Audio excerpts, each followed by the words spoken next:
Estamos predicando el Evangelio, estamos en medio de un sermón que el apóstol Pablo dio cuando hoy en día vemos a las personas hablar del Evangelio y la predicación del Evangelio. Me pongo a escuchar muchos sermones, hoy escucho de todo tipo de sermones. A veces veo un pastor que tiene 16 views ahí. Una vez estaba escuchando un pastor de México, de Sonora, 16 views, digo, estos son los míos, déjame ver una vasija de barro, aquí debe haber algo bueno. Eso es difícil que un hombre se digne a escuchar un sermón que le ve 16, 14 views. Jamás lo va a hacer. En el internet todo es inflado. Si tiene seguidores, síganlo, confíen en él, si no, no lo siguiera tanta gente. No tiene seguidores, si Cristo volviera, nadie lo escuchara. No tuviera seguidores. Un evangelio como el que Cristo presentaba no tiene seguidores. Es triste esto, pero también es hermoso, porque el evangelio que predicamos, hermanos, de las noticias que nosotros podemos dar, no hay otra más grande. Si Dios les dijera, quiero, y eso lo voy a mencionar en el sermón, no debería ni estarlo mencionando ahorita, pero si Dios les dijera, pidan solo un solo deseo, pero piénselo bien. Nomás un solo deseo te voy a conceder. Les aseguro que si ustedes pidieran cualquier otra cosa que no sea la vida eterna, se equivocarían. Todo lo que puedan pedir, de nada les sirve si no tienen vida eterna. Yo no creo que haya otro mensaje mejor que eso. Y ese es el evangelio. Ese es el evangelio. El que cree en el Hijo de Dios tiene vida eterna. El que rehúsa creer en el Hijo no verá la vida, pero todavía no se queda ahí, sino que la ira de Dios está sobre él. Juan 3:36. Así como les retacha la boca con Juan 3:16, ¿qué les cuesta Juan 3:36? Ahí está, en el mismo capítulo. Pero no, de ese no se sabe nada. De ese no se sabe nada. Bueno, vamos a seguir con este sermón. Hechos 13:24. Antes de su venida, estamos en un libro histórico, en una narrativa histórica. Predicó Juan el Bautista de arrepentimiento. ¿A quién? A todo el pueblo de Israel. Acuérdense que yo les dije que bien importante, se está predicando el evangelio, pero ¿quiénes son los receptores de este evangelio? ¿Y en qué tiempo? Estamos en una narrativa histórica, no hay que perder vista los detalles. Acuérdense, mira, ya pasamos estos versículos, pero no crean que nomás les estoy diciendo, mira, el pastor anda buscando detalles donde quiera. Mira, vuelvo a leer este texto. Primero, antes de su venida predicaba Juan el bautismo de arrepentimiento a todo el pueblo de Israel. Antes de ir a los otros detalles, quiero mencionarles esto, el bautismo de arrepentimiento. Mira, hay cosas en la Biblia que se dicen mucho, por ejemplo, y que parece que todos, pareciera que están en la Biblia, pareciera que tienen pruebas de lo que están diciendo, alguien las menciona y se comienzan a recorrer en los ámbitos cristianos como si eso fuera la palabra de Dios. Por ejemplo, todo el mundo ha oído que dice, todos tenemos la imagen de Dios, y bueno, eso lo dice la Biblia, pero ¿qué es lo que dicen los pastores? Estoy hablando de los buenos. Bueno, nosotros portamos la imagen de Dios, pero distorsionada por el pecado. La pregunta es, ok, distorsionada por el pecado, ¿qué hay con los creyentes y con los incrédulos? ¿Verdad? Todos pecamos. Entonces, ellos nosotros aunque sea distorsionada, pero ¿qué tal con los otros? Dicen, no, todos portan la imagen de Dios. Si hiciera una pregunta, ¿qué entienden ustedes? ¿Qué es lo que cada hombre tiene de Dios? Se las pregunto.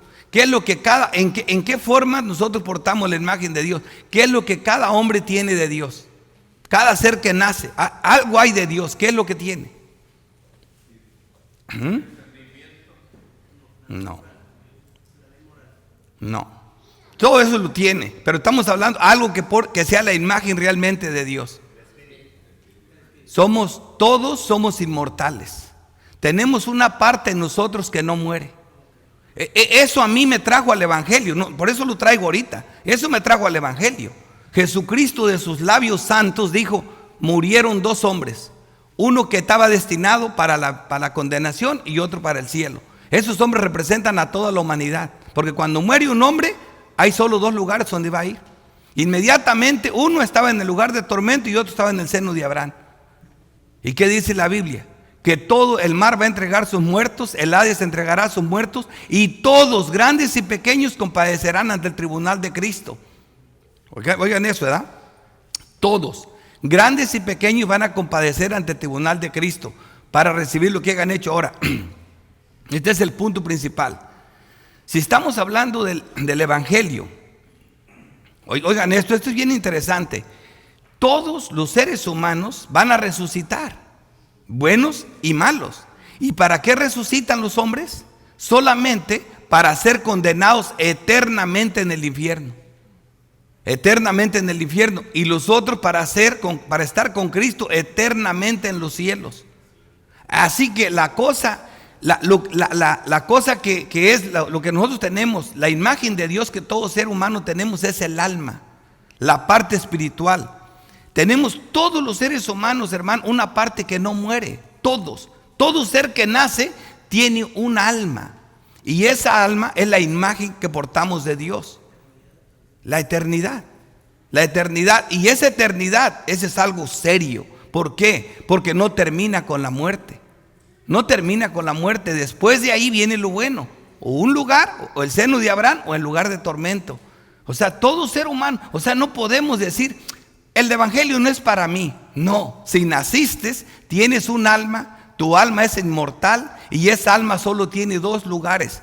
Y a esa alma se le va a entregar un cuerpo, para que en cuerpo y alma estés en uno o en otro lugar. Así que cuando digan, tenemos la imagen de Dios, ya ustedes piensan que la tenemos distorsionada. No, todo el mundo la tiene distorsionada, eso no tiene nada que ver. La imagen que tenemos de Dios no está distorsionada. La imagen que tenemos de Dios es la inmortalidad. Es el alma que no muere. Dios sopló. De él salió algo para la persona. Cuando nace un ser humano, Dios le da la vida. Esa parte que no vemos, esa es el alma. Ese es el alma. Pero el alma se hace una con el cuerpo. Y por eso Salomón decía, lo que aún busca mi alma y no encuentro.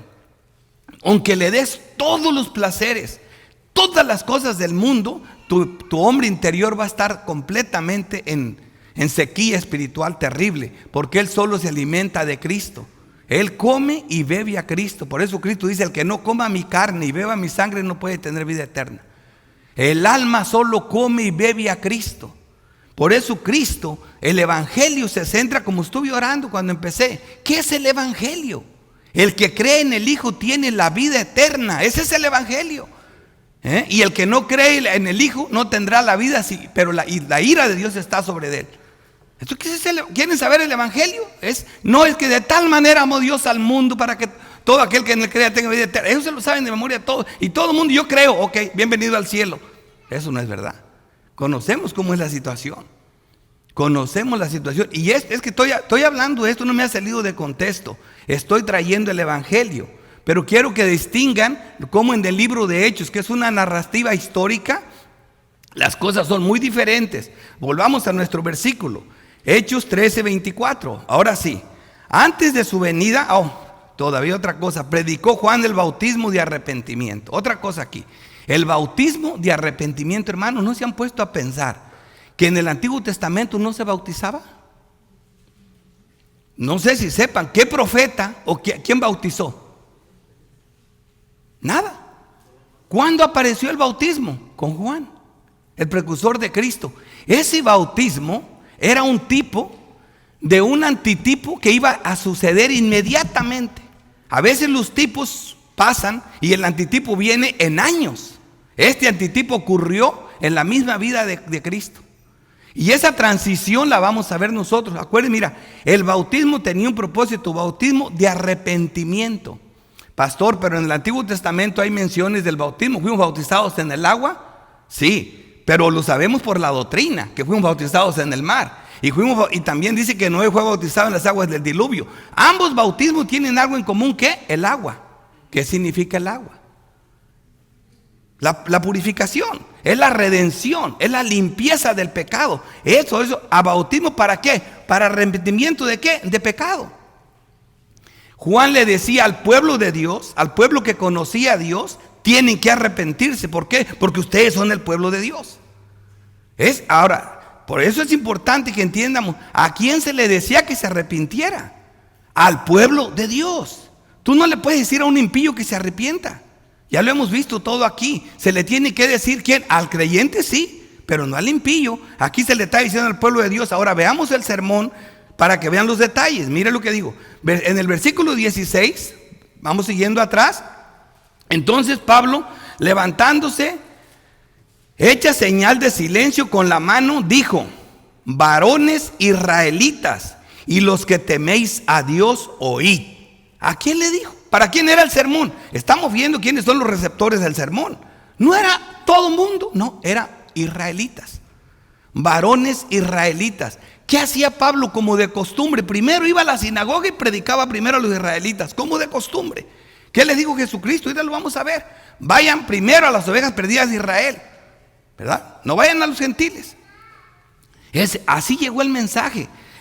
Así que este mensaje es importante que lo entendamos. Entonces Pablo, levantándose, hecha señal de silencio con la mano, dijo: varones israelitas y los que teméis a Dios, oíd.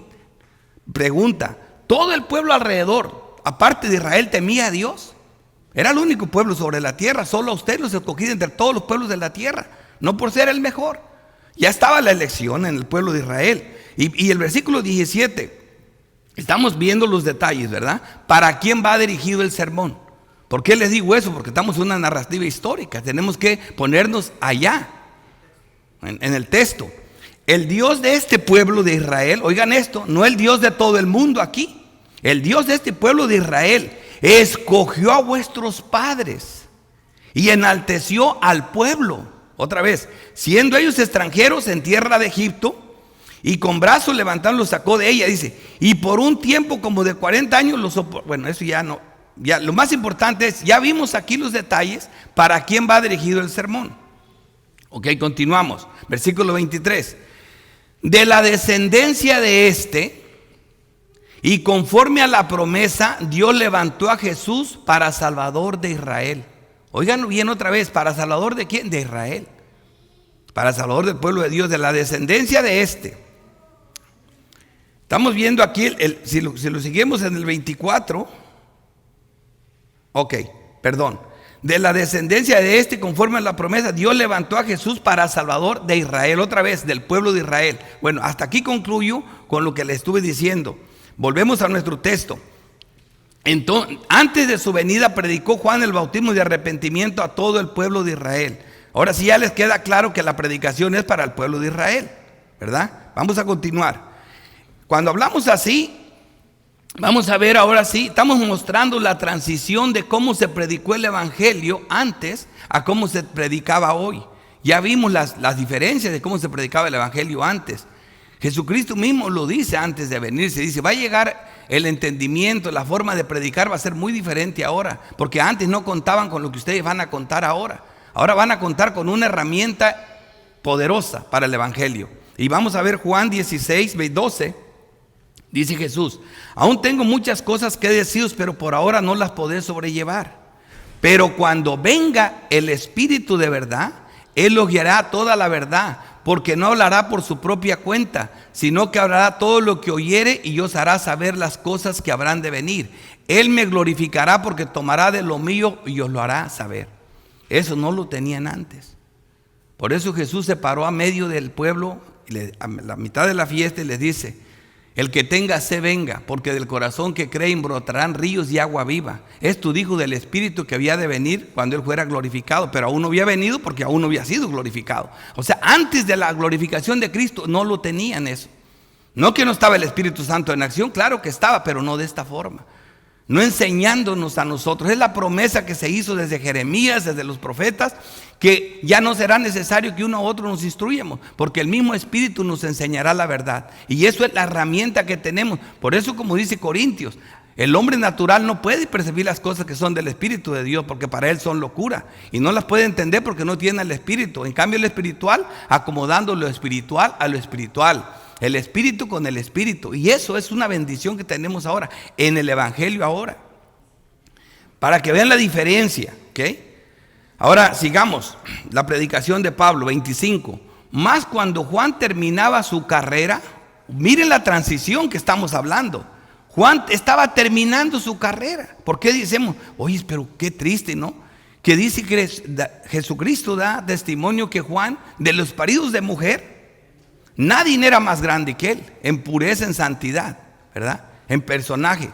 Ya sabemos nosotros por qué. Dice, sin embargo, el más pequeño del reino era mayor que él. Eso ya lo explicamos. Significa que el creyente que ya fue redimido con la sangre de Cristo es más grande que cualquier hombre. Que Juan logró eso con sus acciones, con comportarse bien. Pero la justicia perfecta de Cristo solo la reciben los más pequeños del reino de los cielos. Bueno, pero dice más, cuando Juan terminaba su carrera dijo, ¿quién pensáis que soy? No soy yo el más, no soy yo. Mas he aquí viene tras mí uno de quien no soy digno de desatar el calzado de sus pies. Aquí está viendo Juan una transición. Juan no era el Cristo, sino el precursor, el último de los profetas del antiguo pacto.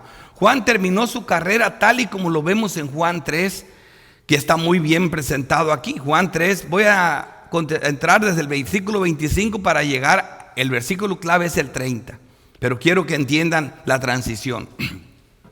Juan 3:25. Entonces hubo discusión entre los discípulos de Juan y los discípulos y los judíos acerca de la purificación, que tiene que ver con agua, el bautismo. Y vinieron a Juan y le dijeron, Rabí, mira que el que está contigo al otro lado del Jordán, de quien tú diste testimonio, bautiza, y todos vienen a él.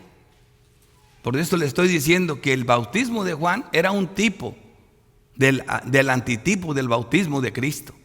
Fíjense la diferencia.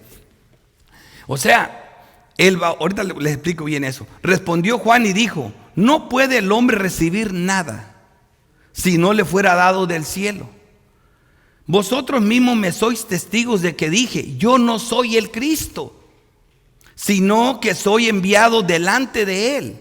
El que tiene la esposa es el esposo, mas el amigo del esposo que está a su lado y le oye, se goza grandemente de la voz del esposo. Así pues, mi gozo está cumplido. He terminado la carrera. Oigan lo que sigue. Es necesario que él crezca, pero que yo mengüe. Juan se termina, muerto, le cortan su cabeza.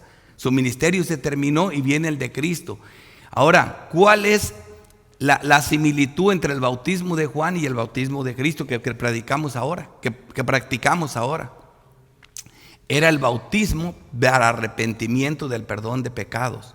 Cuando una persona nace de nuevo en nosotros y esa persona cree, se tiene que bautizar y públicamente está haciendo la primera obra de arrepentimiento.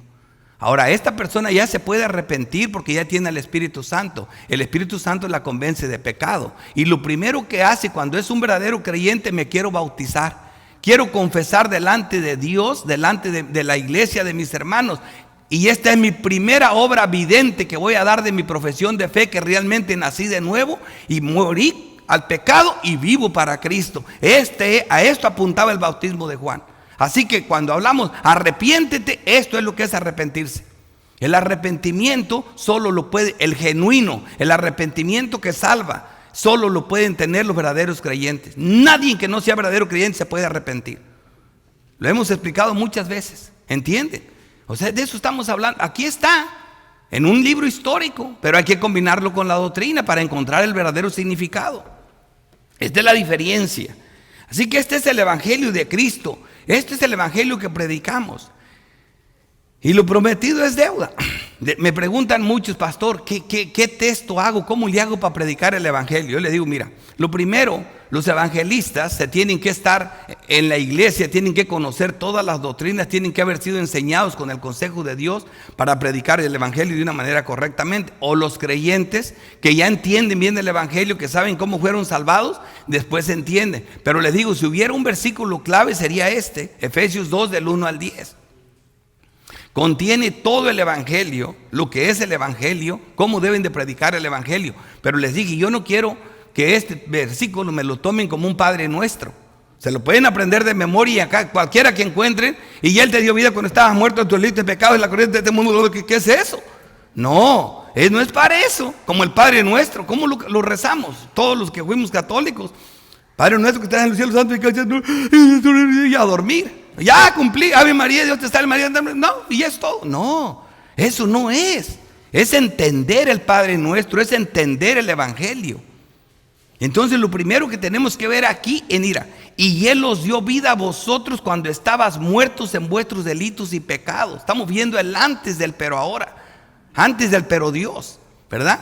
Y Él nos dio vida a nosotros cuando estábamos muertos en delitos y pecados. Esto es la consumación, el versículo clave, el jaque mate de toda la doctrina de la depravación total, que viene desde Génesis y por todas las escrituras.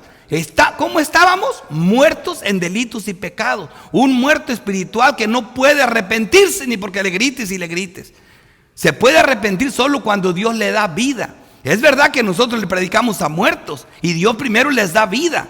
Les salieron tendones a los huesos, se pusieron de pie, sopló aliento de vida. Y después de eso el aliento que es el Espíritu Santo. Ahora el Espíritu Santo cuando venga, Él te convencerá de pecado. Él te convence de pecado y ahora sí me quiero bautizar. Este es el Evangelio. Este es el Evangelio. Él os dio vida a vosotros cuando estabas muertos en vuestros delitos y pecados, en los cuales anduvimos en otro tiempo, siguiendo la corriente de este mundo, conforme al príncipe de la potestad del aire, el espíritu que ahora opera en los hijos de desobediencia. Ya les dije que la Biblia clasifica a la humanidad como hijos de Dios y hijos del diablo. Nada más. En esto se manifiestan los hijos de Dios y los hijos del diablo. Todo aquel que no hace justicia y que no ama a su hermano no es de Dios. Jesucristo lo dice también en Juan 8:40. Porque no podéis entender mi lenguaje, porque no podéis escuchar mi palabra, vosotros hijos de vuestro padre el diablo y sus deseos quieren hacer. O sea, esto es claro, aquí lo vemos igualito. Lo mismo está diciendo. Hay una división. Antes de quién éramos nosotros, hijos del diablo. Todos somos hijos de Dios. Acabo de ver a de ese que ponen en Facebook de David Martin Lloyd, dice: solo los hijos, solo los creyentes verdaderos son hijos de Dios, los demás son hijos del diablo. Que casi ya no está acostumbrado uno a que los hombres digan la verdad. Cuando uno la oye y dice: wow, hasta la quieres acariciar el ad. Por fin alguien, pues sabemos quién era David Martin Lloyd, ¿verdad? Entonces él dijo eso: solo los verdaderos creyentes son hijos de Dios, el resto no son hijos de Dios. Entonces, ¿pero qué dice la humanidad? Todos somos hijos de Dios. Aquí no vemos eso. Antes de, nosotros éramos hijos del diablo. Hacíamos lo que el diablo quería. El espíritu del diablo nos conducía en este mundo, en los cuales anduviste en otro tiempo siguiendo la corriente de este mundo. ¿Sí? Lo que dicta el internet, lo que dictan las noticias. Conforme al príncipe de la potestad del aire, el espíritu que ahora opera en los hijos de desobediencia, entre los cuales también todos nosotros vivimos en otro tiempo, en los deseos de nuestra carne, y haciendo la voluntad de la carne y de los pensamientos, y éramos por naturaleza, de fábrica. Todo el que nace es así. Hijos de ira, lo mismo que lo demás. Hasta aquí. Vemos cómo estamos presentando el Evangelio, la realidad de nuestras vidas. Ahora dice, pero Dios. El primer paso del orden de la salvación es que Dios nos conoció. A los que conoció, a esos llamó, a esos predestinó.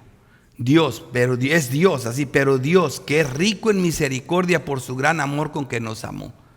En el amor de Dios está todo. Fuimos elegidos en amor. Fuimos escogidos, predestinados en amor. Pero Dios, que es rico en misericordia por su gran amor con que nos amó. Cuando el mundo no era hecho, Dios nos amó en Cristo Jesús. Aún estando nosotros muertos en pecados, nos dio vida juntamente con Cristo. Por gracia sois salvos. Ya ves que la salvación es de pura gracia. Dios lo hizo desde antes de que el mundo existiera. Y juntamente con Él, con Cristo, nos resucitó. Ya ves por qué el bautismo. Nos resucitó. Y asimismo nos hizo sentar en los lugares celestiales con Cristo Jesús. En el bautismo hacemos un simbolismo, una alegoría, como que morimos con Cristo cuando entramos al agua. Y cuando salimos del agua resucitamos a una vida nueva en Cristo Jesús. ¿Qué es lo que está diciendo el Evangelio? Dice que juntamente con Él nos resucitó y asimismo nos hizo sentar en los lugares celestiales en Cristo Jesús. Aquí tenemos clarita la doctrina de la perseverancia de los santos. ¿Dónde nos ve? En los lugares celestiales con Cristo Jesús. Hay posibilidades que eso no ocurra, ninguna. Aquí nos lleva desde el primer paso del orden de la salvación, que es a los que conoció, a los que amó, hasta el último paso, la glorificación. En los lugares celestiales, solamente con un cuerpo glorificado podemos estar en los lugares celestiales. Este cuerpo no puede entrar allá. Eso ya nos ha quedado claro a nosotros. ¿Ves que todos los argumentos están en este evangelio? No me quiero entretener tanto aquí, pero todo está aquí. Si voy versículo, detalle a detalle, de verdad está todo aquí. Dice, y juntamente dice, para mostrar en los siglos venideros las abundantes riquezas de su gracia en su bondad para con nosotros en Cristo Jesús. Ahora, en estos tiempos acabamos de ver las riquezas de su gracia que tienen tan relacionadas con la salvación, con la elección, con el llamado, con la santificación, con la justificación, con toda la regeneración. Todo eso son riquezas de su gracia, como ya lo vimos. Porque por gracia sois salvos por medio de la fe, y esta no de vosotros, pues es un don de Dios, no por obras para que nadie se gloríe. La salvación sabemos que es de pura gracia, no por obras para que nadie se gloríe. La gloria es de Dios.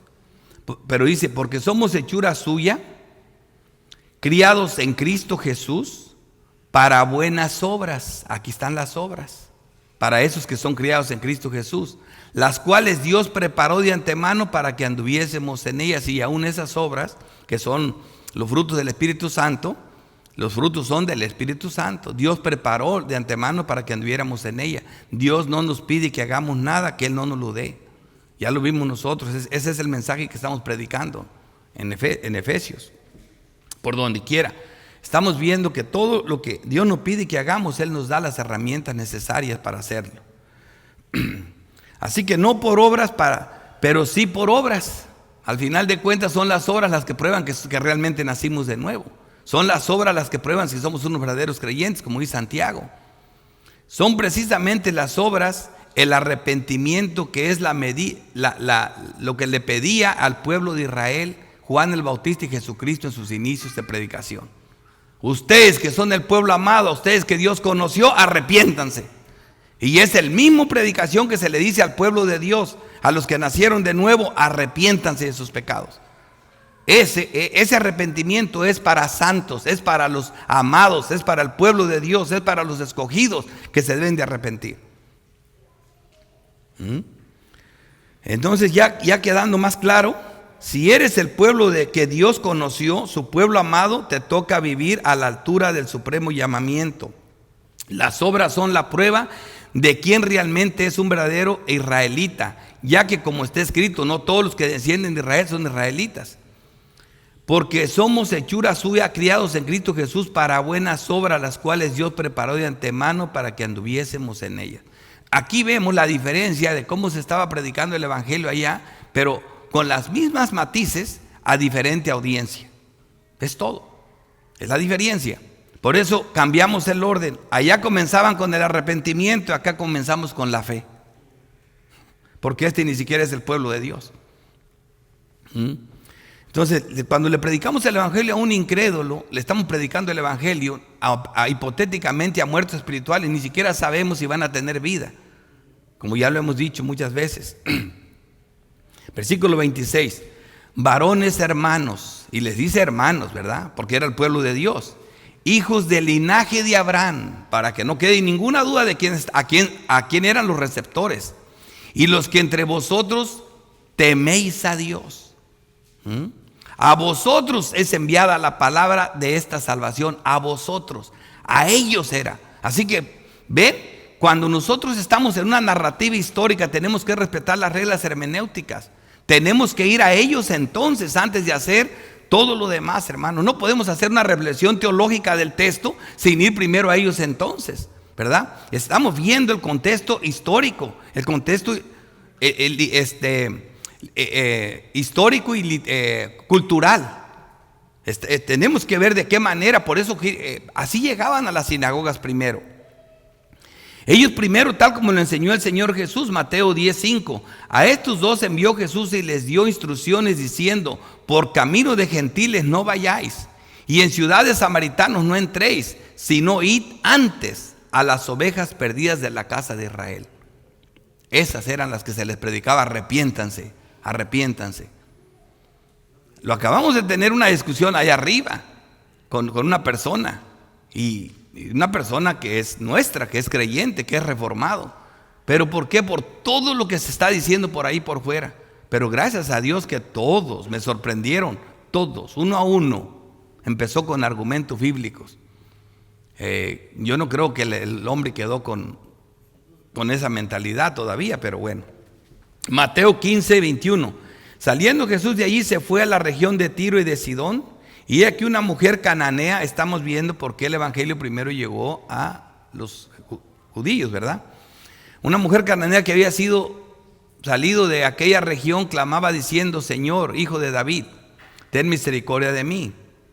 Mi hija es gravemente atormentada por un demonio. Pero Jesús no le respondió palabra. Entonces, acercándose a sus discípulos, le rogaron diciendo: despídela, pues da voces tras nosotros. Él respondiendo dijo: no soy yo enviado sino a las ovejas perdidas de la casa de Israel. Este mensaje es de su Padre, de Dios. Es lo que está diciendo aquí. Ahora sabemos que después cambió eso, porque también estaba profetizado que en Abraham serían benditas todas las naciones de la tierra. Pero todavía no llegaba el tiempo. Todavía no llegaba el tiempo. Había una transición para eso. Entonces ella vino y se postró ante él diciendo: Señor, socórreme. Respondió y le dijo: no está bien tomar el pan de los hijos y echarlo a los perrillos. Y ella dijo: sí, Señor, pero aún los perrillos comen de las migajas que caen de la mesa de sus amos. Entonces respondió Jesús y dijo: oh mujer, grande es tu fe, hágase contigo como quieres. Y su hija fue sanada desde aquella hora. Esta mujer se adelantó a los hechos. Esta arrebató el reino de los cielos con violencia. Se lo arrebató al mismo Cristo la salvación. Cristo vio que Dios le había dado la fe salvadora, por eso le dice: tu fe te ha salvado. Hermanos, esto era así.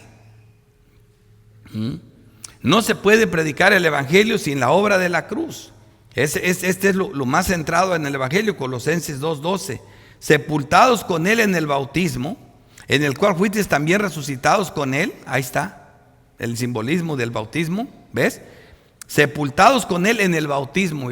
Cuando tú ves este texto, y si tú quieres exponer claramente qué significa el bautismo en el Nuevo Testamento, este texto doctrinal es la interpretación única y correcta de lo que es el bautismo para nosotros hoy día. Sepultados con él en el bautismo, ese es el simbolismo que hace Javier cada vez que mete algo, y lo dice, siempre lo dice. En el cual fuisteis también resucitados con él. Cuando lo saca del agua, resucitan con Cristo, mediante la fe en el poder de Dios que levantó de los muertos. ¿Por qué? Porque este es el evangelio de ¿qué? De la vida eterna. Esta gente creyó en ese evangelio. Y a vosotros, estando muertos en pecados y en la incircuncisión de vuestra carne, os dio vida juntamente con él, la vida eterna, perdonándonos todos los pecados. La vida eterna estaba relacionado con la luz del mundo, anulando el acta de los decretos que nos era contraria, en contra de nosotros, que nos era contraria, quitándola de en medio y clavándola en la cruz. Entonces, esto es el evangelio de la vida eterna. Y ya ven cómo se efectúa. Sí, hasta aquí me detengo un poco por si tienen alguna pregunta o un comentario antes de avanzar. Estamos en el mensaje, en el sermón del apóstol Pablo. Vamos a entrar al versículo 27.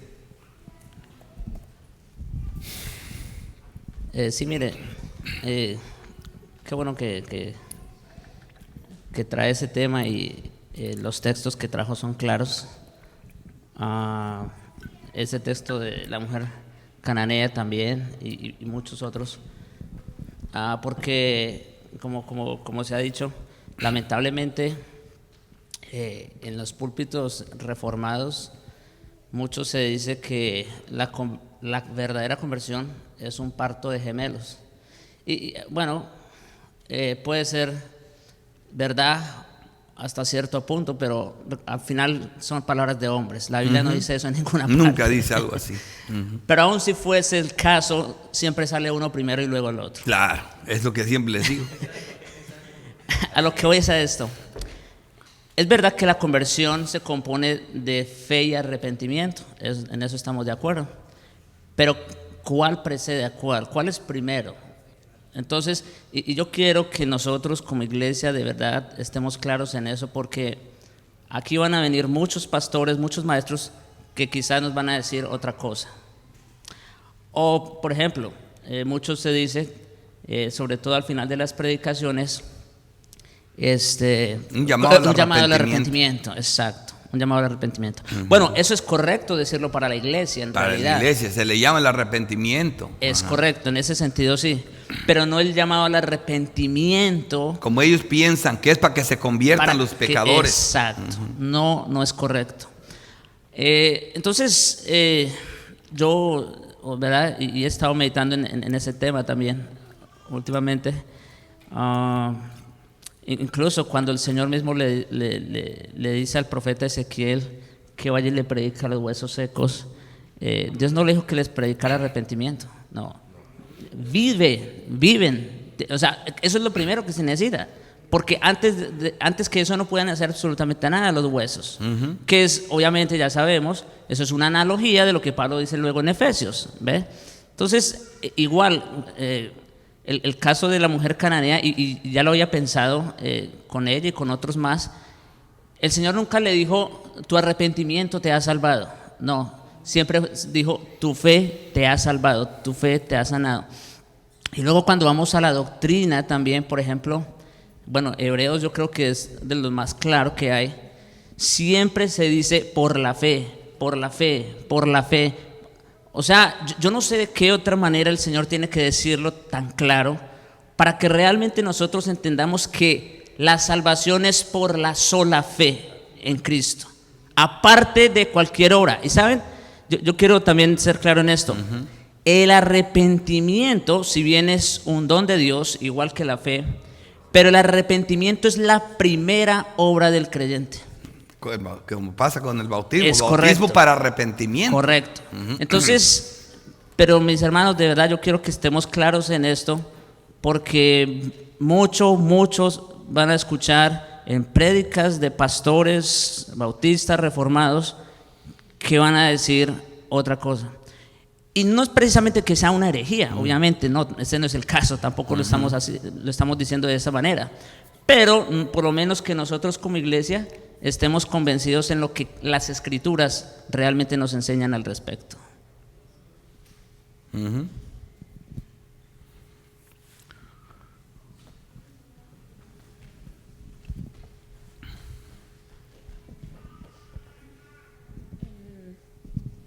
Ahorita que está hablando de eso, siempre tenía yo duda en esto. Cuando vemos en Marcos 1:15 que dice, diciendo, el tiempo se ha cumplido y el reino de Dios se ha acercado, arrepentíos y creer en el Evangelio. Aquí en bueno, yo tengo entendido, no sé si estoy bien, no estoy afirmando, estoy haciendo una pregunta. Cuando estaba pasando la transición del reino nacional al reino espiritual, lo que está diciendo ahí es como que vemos que en el reino nacional había creyentes y no creyentes. Entonces aquí está diciendo nuestro Señor Jesucristo que en este reino solo entran aquellos que creen y se arrepienten. ¿Es correcto? Es correcto, hermana. Allí, como estamos viendo, ese es el texto más poderoso. El hermano nos repetía ese texto una y otra vez, porque el texto dice, Jesús dijo, aparte de los de Juan, arrepentidos y creer el Evangelio. Le está diciendo eso a los israelitas, porque no todo el que descendía de Israel era israelita. Y muchos de los israelitas tenían que conocer el Evangelio, que era el que traía a Cristo, el Evangelio que salva, el Evangelio de la salvación. No lo conocían, por eso muchos no creyeron. Tanto en el Antiguo Testamento, no todos los que descendían de Israel eran israelitas, como ahorita no todos los que dicen creyentes son creyentes. Entonces, es bien importante. Ahora, el arrepentimiento es una prueba para todos aquellos que dicen que son el pueblo de Dios. Es lo que dice Santiago. ¿verdad? Santiago es lo que está confrontando. Si tú dices que tienes fe, vamos a verla, pruébala, ¿verdad? Con el arrepentimiento, las obras es la prueba de la fe, ¿me entiendes? Y este pueblo de Israel, por sus obras, estaban completamente dando a entender que no habían entendido el evangelio. Entonces Jesús mismo les anuncia eso, porque el evangelio precisamente era lo que Jesús les iba a enseñar. Sí, era el mensaje de Cristo. Cristo les tenía que predicar el evangelio. Es el momento de transición, pero el reino se acerca, apenas viene. Iba a haber un cambio, y en ese cambio la predicación, nosotros vemos en los libros, por ejemplo, bien claro que dice la palabra de Dios. Vemos, por ejemplo, en el caso en Hechos 16, al carcelero de Filipo, que le dice: señores, ¿qué tengo que hacer para ser salvo? Díganme solo una vez. Que le haya dicho, lo primero es arrepiéntete. Cree en el Señor Jesucristo. Cree en el Señor Jesucristo. Es para todo aquel que cree. El evangelio son textos como estos que estamos mencionando. El que en él cree tiene vida eterna. Todo comienza con la vida eterna. El evangelio es el evangelio de la vida eterna. El arrepentimiento prueba que ya tienes vida eterna. El arrepentimiento, que es para vida en los creyentes, es la prueba de que tienen vida eterna. Eso tenemos que tener claro. Entonces nosotros, es que hay reformados que agarran a cualquier persona allá afuera en la calle y le dicen: arrepiéntete porque te vas a ir al infierno. ¡Wow! ¡Qué hermosa predicación! Es que porque eso les enseñaron. Y la gente, loco, ¿de qué? Pues ¿de qué estás hablando? ¿Yo qué? ¿Yo qué te hice? No, pues ni saben de qué onda. No es así. No, tenemos que hablar de otra forma. El evangelio es una hermosa noticia. Como ya les dije, el evangelio es circunstancial. Una vez que conoces todos los acontecimientos del evangelio, cualquier persona que te abra una puerta, que mencione a Dios, que diga: mira, mi situación está muy mala, no tengo dinero para comer, estoy sin dinero, ahí está la oportunidad para que prediques el evangelio. Porque no solo de pan vive el hombre, ¿verdad? Entonces siempre te van a abrir una puerta. Tenemos enfermedad, o estoy tan contento que le doy gracias a Dios, ahí te abrió otra puerta para el evangelio también. O sea, cada vez que te den una oportunidad, acuérdense, como les he enseñado muchas veces, Jesucristo con la samaritana, el asunto era el agua, pues agarró el agua de pretexto, se fue por el agua. Y cada uno de acontecimientos, el de Zaqueo quería ver a Cristo, se agarró de ahí. Hoy voy a comer contigo en la casa, ¿verdad? Entonces, con el otro, la que estaba en adulterio, ella quería ser perdonada. Ella quería que no la mataran. Ella quería que no, porque le iban a matar. Pues esa noticia oyó. El evangelio comenzó: yo tampoco te condeno, y los demás ya los corrí. Qué hermosa noticia. Ese es el evangelio. Después le dijo: no peques más. A la samaritana le dijo después: Señor, dame de esa agua, llama a tu marido.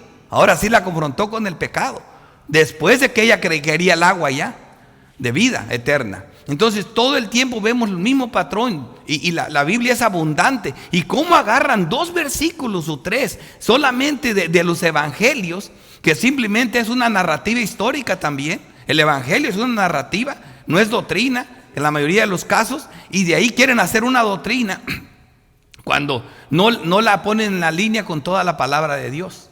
Y nosotros es lo que tenemos. Nosotros vemos como los 66 libros de las Escrituras, ¿verdad? Divididos en géneros literarios, significan la misma historia. Las escribió una misma mente, la de Cristo. Esa es la misma palabra. Y para saber que tenemos una palabra correcta, revisamos en todos los géneros literarios de los 66 libros, y tenemos ahora sí la conclusión que Dios dice.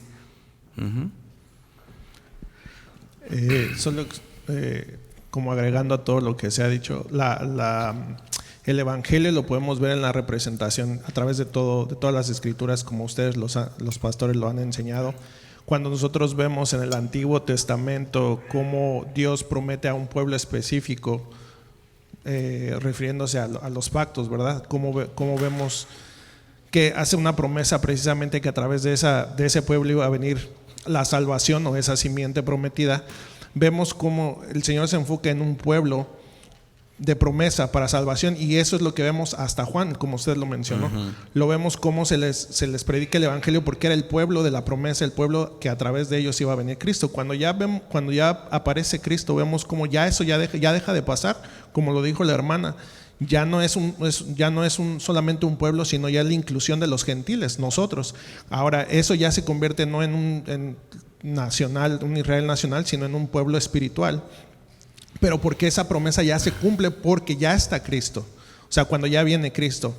Ahora, nosotros también, sistematizando un poquito, así como lo hacemos en esta iglesia, las escrituras, como el punto de partida que nosotros debemos tomar siempre es el estado del hombre natural.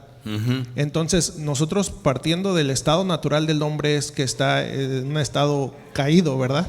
Entonces, cuando la pregunta sería si una persona en ese estado puede arrepentirse, pues la respuesta es no, porque está en un estado de pecado, en el estado natural, como lo dice Romanos. Entonces Romanos 1, 2, 3, capítulo 1, del 1 al 3 nos dice la condición de cómo estamos al principio. Entonces, si la respuesta es que no se puede arrepentir, entonces, como usted lo dijo, solo complementando lo que usted ya ha dicho, sí, la persona no se puede arrepentir porque está en el estado en que nos presenta Romanos del 1 al 3.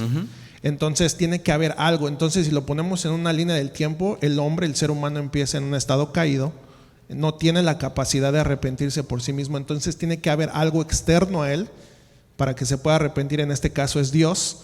Entonces Dios da esa fe, y entonces el hombre, en ese cambio de naturaleza, entonces él ya puede arrepentirse. Ya puede arrepentirse. Entonces eso lo vemos claro en ahí, perfecto, como aporte. Sí, es importante que, así como estás diciendo, entender, que nos quede claro la diferencia. Mira, por eso acuérdense que dentro de las reglas hermenéuticas también tiene mucho la importancia la de los pactos, un uso correcto de los pactos. La pregunta es, ninguna persona fuera del pueblo de Israel estaba incluida en las promesas de los pactos. Entonces no había manera de que ese mensaje fuera para nadie más. Fue hasta la muerte de Cristo que en él serían benditas todas las familias de la tierra. Mientras antes de Cristo era solo el pueblo de Israel, el pueblo del pacto. No hay nada de instrucciones para ningún pueblo vecino. Pero aquí la gente sale y se va por la calle, le pregunta a cualquier mujer: no, que tengo problemas con mi marido, pero yo no me voy a dejar. No, déjate, porque hay que someterte a tu marido. Dando consejos, predícale el evangelio. Ahí andan queriendo arreglar vidas ajenas, puro pecador. Nada de lo que la Biblia dice es para ellos. Nada. ¿Para quién es esto? Para los del nuevo pacto. ¿Cuál es el nuevo pacto? La iglesia. La iglesia. Una es que la gente cree, de todo mundo, lengua, pueblo. Sí, el evangelio hay que predicárselo a todo mundo. A todo mundo. No hay que hacer exclusión de nadie. De nadie, no importa el pecado que haya cometido. Nos abre una puerta y cáele con el evangelio. Eso es el evangelio. Ahora, después, todos estos sermones, yo fui un don para esta iglesia, como lo dije, y el propósito de Dios, ¿para qué Dios me capacitó? Es para perfeccionar y edificar al pueblo de Dios con todo el evangelio. Por eso Romanos, muchos dicen, mira, cuando Pablo presenta las doctrinas de la gracia, él comienza con la depravación, hay que comenzar con pecado. No. Él está mandando una carta a santos, a un pueblo de Dios, a la iglesia que está en Roma, que tienen una fe preciosa como la de Pedro y Juan y la nuestra. A ese pueblo de Dios le está contando, le está haciendo todo lo que se llama un tratado teológico de las doctrinas de la gracia. Le está diciendo, mira, esta es la forma en que Dios nos salvó. Y por eso comienza con el arrepentimiento. Ahora, todo creyente necesitamos saber es esa cosa para poder predicar. El estado como médico, lo primero que quiere saber un médico, a ver qué tienes, qué te duele, las síntomas. No llega recetando sin saber nada. Y acá quieren, arrepiéntete, pues ni siquiera me has visto, no me has examinado y ya me está diciendo que me arrepienta. No tiene sentido, por ningún lado tiene sentido. Se comienza, es lo que es el evangelio. Nosotros se nos enseña como médicos a ver la condición. Pablo nos dice, mira, la garganta es como un sepulcro abierto, la lengua tiene veneno de aspe, con su boca engañan, los pies corren a derramar sangre inocente, por dentro tienen huesos de muerto, podrida llaga desde aquí hasta allá. Esa es la condición del hombre, no hay nada en ellos bueno. A ese le vas a predicar el evangelio, a ese le voy a predicar el evangelio. Entonces, si ya sabes su condición, ahora ya entiendes que tienes que predicarlo. Primero vive, como dice Ezequiel, vivan. Hay que decirles, este es el evangelio de la vida eterna. Dice Juan que nos presenta a Cristo en todo el evangelio de Juan. En el capítulo 20, en el último versículo dice: yo no voy a narrar todos los milagros de Cristo. Mi propósito no es una narrativa histórica como los evangelios. Yo solo traje 7 de los milagros de Jesús, pero estos 7 los traigo para que crean y para que creyendo tengan ¿qué? Vida eterna. Ese es el evangelio de la vida eterna, hermano. Eso va a ser el sermón. Yo estoy predicando el evangelio de la vida eterna. Mira, yo no te voy a solucionar tus problemas económicos. Yo no te voy a arreglar tu problema de matrimonio. Yo no te voy a arreglar ni que estés más chaparro, ni más grande, ni más fea, ni más bonita. Yo te voy a solucionar el problema de la vida eterna. El evangelio que presentamos es el evangelio del reino de los cielos. Y para entrar allí, el que entra allí va a tener vida eterna. Ese es nuestro evangelio. ¿Qué tan difícil es decir eso? Pero claro que ahora lo presentan como: tiene problemas de matrimonio, venga para acá; de dinero, venga para acá. Y concentran el matrimonio. ¿En qué se te antoja? Porque Cristo es good all the time y está listo para hacer todo lo que tú le pidas. Eso es basura completa. Ese no es el evangelio. El evangelio es de la vida eterna. Ahora, cuando estamos en el evangelio, todo lo demás viene por añadidura. Eso es verdad también. Por eso le digo que cualquier problema que tienen se arregla con el evangelio. Pero no es el propósito del evangelio. Es la vida eterna. Entonces me quedo aquí, pero estamos viendo la diferencia, cómo está predicando Pablo el evangelio a un pueblo anteriormente a cómo lo predicamos ahora. ¿Ven qué diferencia tan hermosa? De antes a ahora. Entonces eso es lo que yo quiero que nos quede claro a nosotros. No importa que me quedé en el versículo 27, pero siempre me están preguntando: pastor, yo quiero predicar el evangelio, hermanos. Todos tienen que predicar el evangelio. Es una labor. Mira, les digo una cosa. Yo les dije hace rato que yo como pastor, yo no fui constituido. A mí Cristo no me preparó, no me dio como don para la iglesia, ni para andar atendiendo gente, allá revisando a ver si andarlos visitando en el hospital, ver que si comieron o no comieron, andar diciéndoles qué casa compren, qué casa no compren, bendiciendo carros, bendiciendo casas. Yo no estoy para eso. Yo estoy para predicar la palabra, para perfeccionar a los santos, y para edificar el pueblo de Dios. Ahora, hay algo que se me agrega: haz obra de evangelista, igual que todos ustedes. Haz obra de evangelista, Timoteo. O sea, aparte de predica la palabra a Timoteo, pero también le dice: Timoteo, haz obra de evangelista. Porque esto es para todo el que nació de nuevo. Evangelista es todo el que nació de nuevo. Ahora, ¿hay dones de evangelista? Sí, hay dones. ¿Qué es un don de evangelista? Bueno, todos tenemos que ser evangelistas. Sin embargo, hay personas que dedican su vida a evangelizar. Cuando las iglesias están fuertes, deberíamos de apoyar las personas que tengan esa necesidad. Pero lo tienen que demostrar, no que dice: pastor, yo tengo el llamado y creo que tengo el don de evangelista. Oh, sí. Y me quiero ir a predicar el evangelio a Alemania, ¿verdad? O a África, ponle, pues vamos a ser más humildes. Bueno, y ya tienes, ¿cuánto tiempo tienes en la iglesia, hermano? 10 años. No has traído ni a tu mamá a la iglesia, ni a un hermano, y te quieres ir a predicar a África. ¿Me entiendes? Entonces, en cambio, yo veo un hermano que está trayendo gente y ese hermano, yo, pastor, yo siento que ya me queda chica la ciudad, yo quiero ir a otro lado. Oh, claro, hay que apoyarlo. Porque mira lo que está haciendo. Es la diferencia de las personas que están haciendo la obra. Entonces, pero eso es muy diferente. Es lo que les digo yo. Los pastores no somos responsables por la evangelización solos. Tenemos responsabilidad igual que la tienen todos ustedes para predicar el evangelio. Todos somos responsables por la predicación del evangelio. Por eso hay que conocer bien la situación para saber cómo vamos a predicar el evangelio. Bueno, entonces creo que una pregunta, sí, mi hermano. Eso es con usted cerramos. Sí, a ver si me puedo explicar a veces me es difícil hacerme explicar, ¿no? Pero lo que quiero hacerle entender aquí a los hermanos de la iglesia, que la palabra arrepentimiento no fue dada a los filisteos, no fue dada ni a los amorreos. La palabra arrepentimiento fue dada solamente al pueblo de Dios. ¿Ves? Desde antes de los profetas hasta aquí, hasta ahora que nosotros lo estamos viendo. Es decir, La palabra arrepentimiento es dada a unos receptores que tienen conocimiento de Dios, que se arrepientan de lo malo y se vuelvan a Dios. Sí, ellos son los receptores de arrepentimiento. Pero, por ejemplo, para los filisteos no existía esa palabra arrepentimiento porque no conocían la ley de Dios. Entonces, lo que quiero es dar en contexto es que la palabra arrepentimiento funciona para aquellos que conocen a Dios y están pecando. Así que se vuelvan a Dios. Exactamente como vemos, los pactos. Antes de que Cristo derramara sangre, el pacto no podía ser efectuado, el nuevo pacto.